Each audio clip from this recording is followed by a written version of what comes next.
José Fernández boat crash. He was the guy who played with the volume turned up. José Fernández didn't just throw fastballs. He hurled lightning bolts with a grin on his face and a chip on his shoulder. Cuban defector, Rookie of the Year, ace at 24. The Miami Marlins had their star, their swagger, their hope, until one night in September 2016 when all of it ended.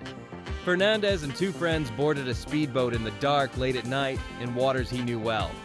They never made it back. The Coast Guard found the wreck near Government Cut. The hull was crushed. All three men were dead.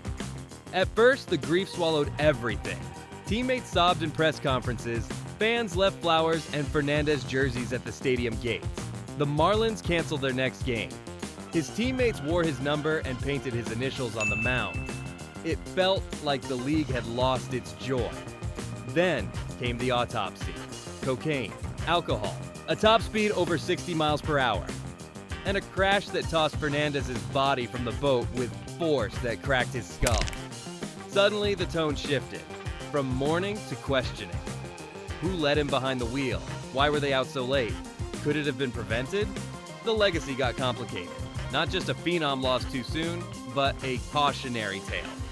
The Marlins effectively retired his number, but the innocence around it faded. One of the brightest stars in the game had died doing something reckless. The loss was devastating. The fallout, sobering. Donnie Moore suicide?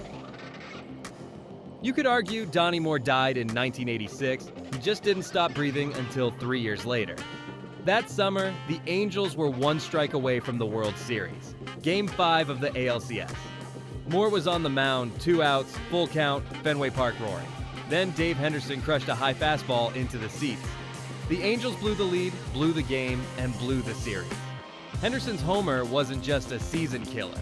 It branded Moore, the guy who couldn't close, the GOAT. What followed was a slow, public unraveling. Moore's confidence eroded. The fans turned. The press circled. He was booed at home, mocked on the road. He played 2 more seasons, but never recovered.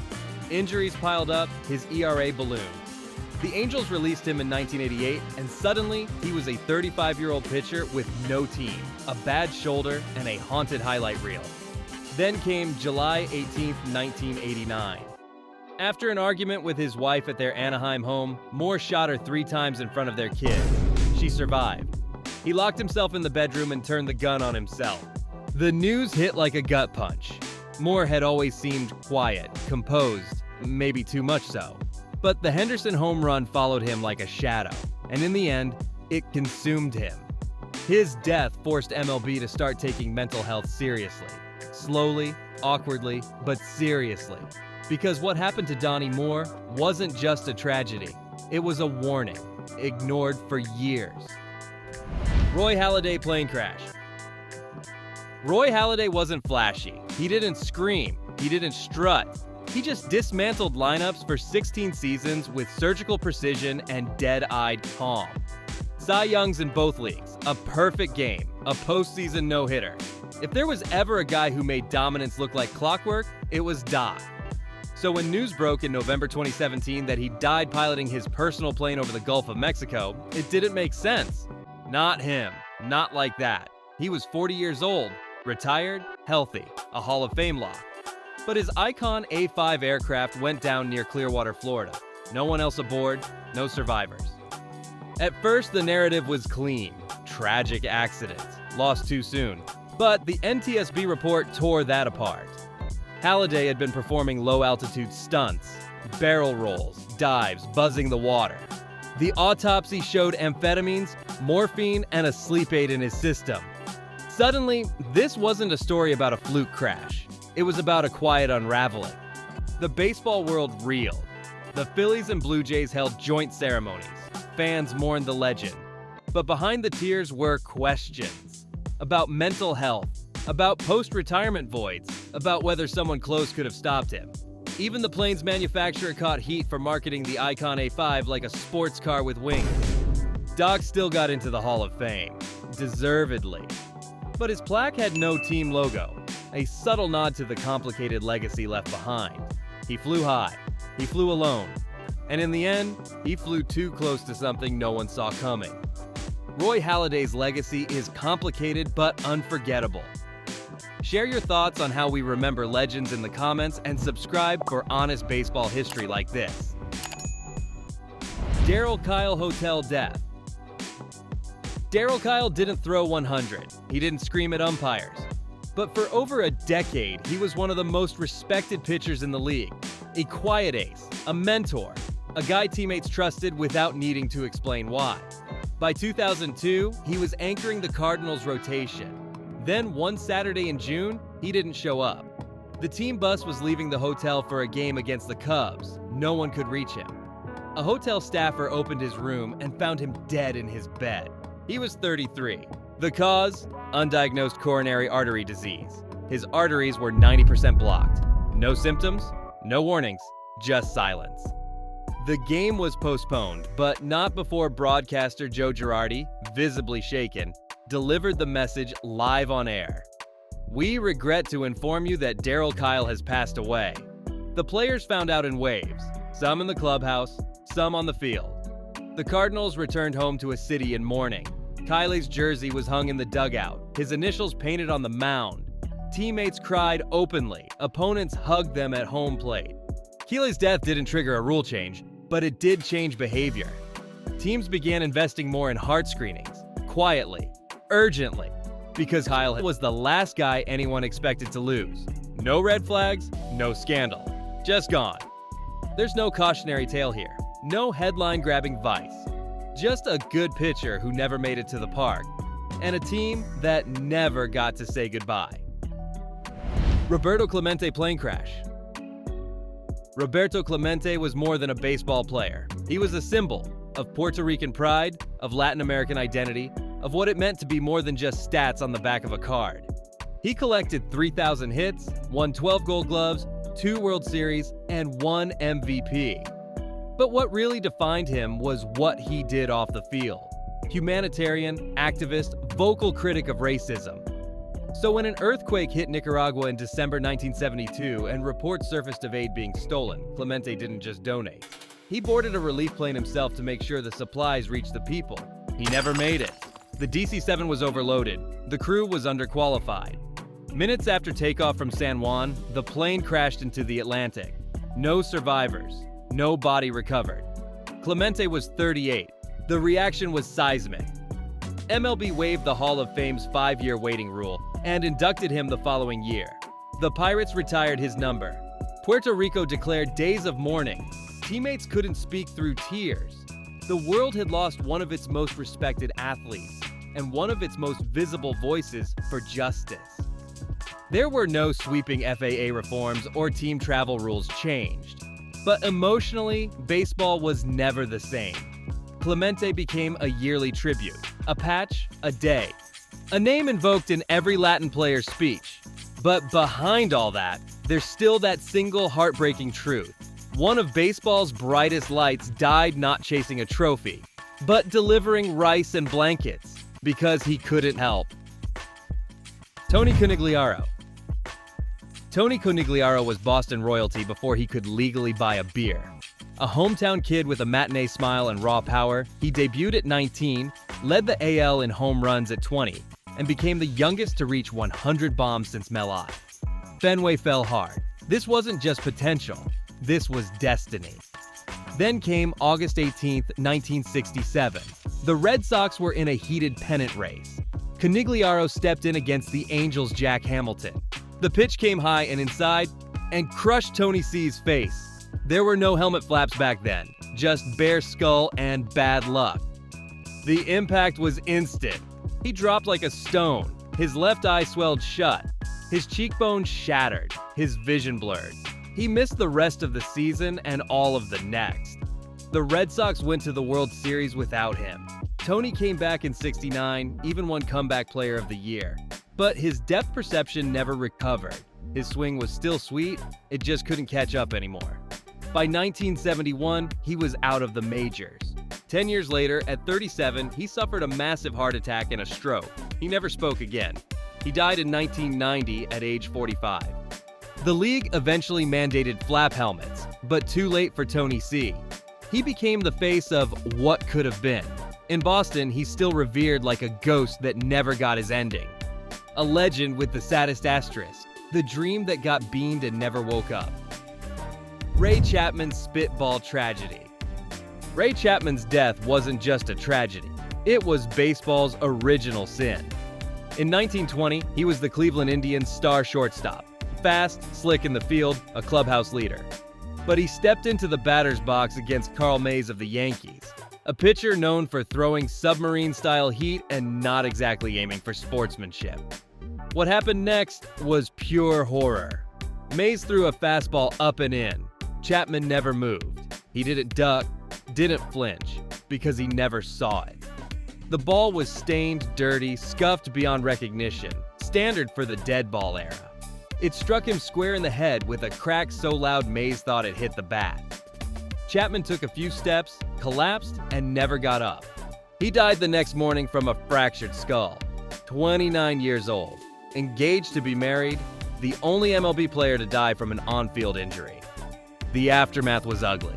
Mays kept pitching. No suspension, no charges. Just the stink of something cruel lingering over the season. But something did change.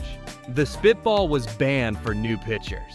Umpires were ordered to keep balls clean and visible. Many years later, the first batting helmets appeared. Slowly, reluctantly. But Chapman's name still echoes. Every foul ball that hits a helmet. Every pitcher who loses grip. His death wasn't just a random freak accident. It exposed how brutal and unregulated the game had become, and how long it would take for baseball to admit it was part of the problem. If you're enjoying this video so far, hit that subscribe button and comment which story is the best down below. We're going to be posting a lot more here, and that helps us. Thanks. Don Zimmer, heart failure. Don Zimmer looked like baseball in human form. Bald head, broad frame, old school scowl.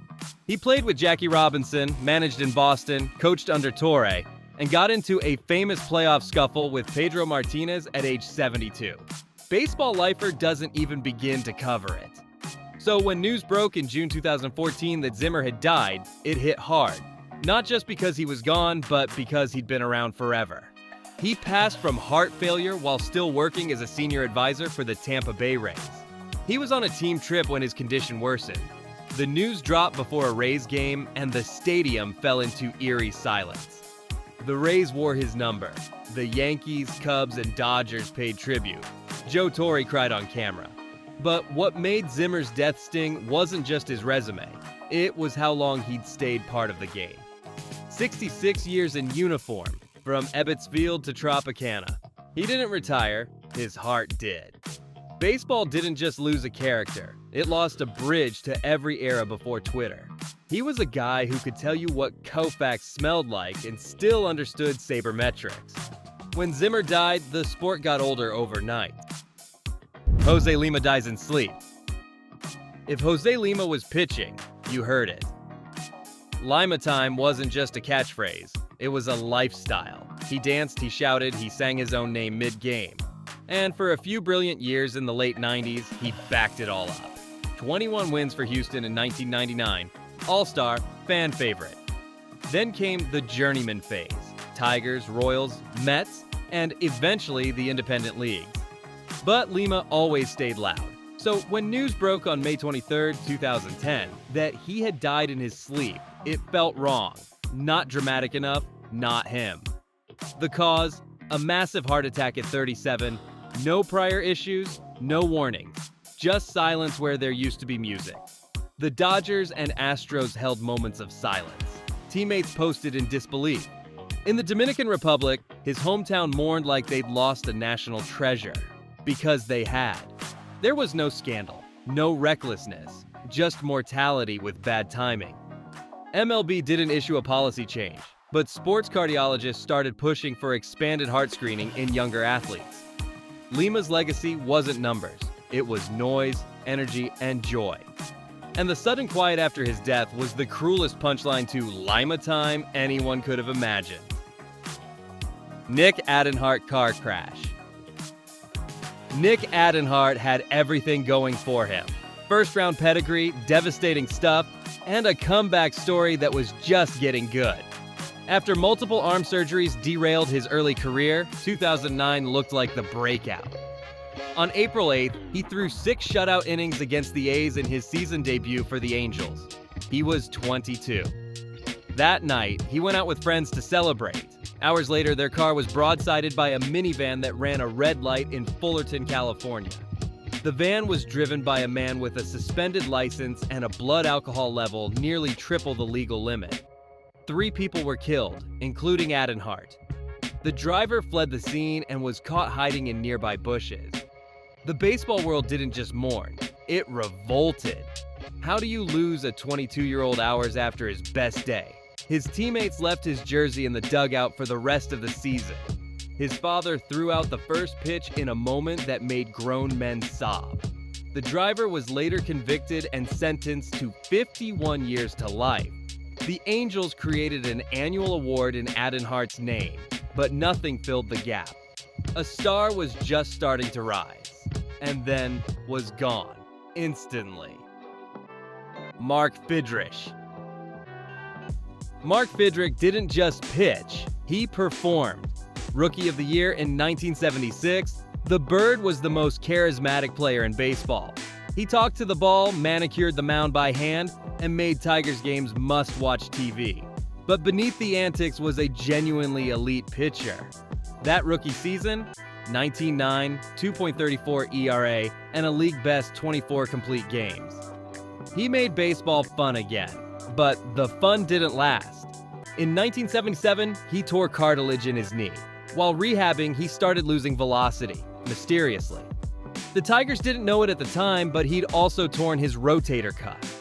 Medical imaging wasn't what it is now, so it went undiagnosed for years. He tried to pitch through it, but his arm just wouldn't cooperate. From 1978 to 1980, he managed just 9 starts. His final MLB appearance came on October 3rd, 1980. He was 26 years old, he never got a comeback shot, never got closure. After baseball, he quietly returned to Massachusetts, bought a farm, and lived off the grid. In 2009, he died in a freak accident while working on his truck. Baseball lost its bird long before that, but the way his career crashed, silently, confusingly, still stings. If you're still watching, you're a real one. It would mean a lot to me if you could subscribe, since we're going to be posting a lot here. Story of talent interrupted, promise shattered, and communities left grappling with the unthinkable. From fiery young stars like José Fernández to the quiet tragedies like Mike Coolbaugh's fatal line drive, baseball's darkest moments remind us that the game, for all its glamour and glory, is still painfully human. These losses expose the cracks beneath the uniform, the recklessness, the hidden health struggles, the sheer randomness of fate. They spark change, helmets, screening, safety rules, but no regulation can stop grief. If you enjoyed this, I'm going to be posting a lot here. I would greatly appreciate it if you could subscribe. Thanks for watching.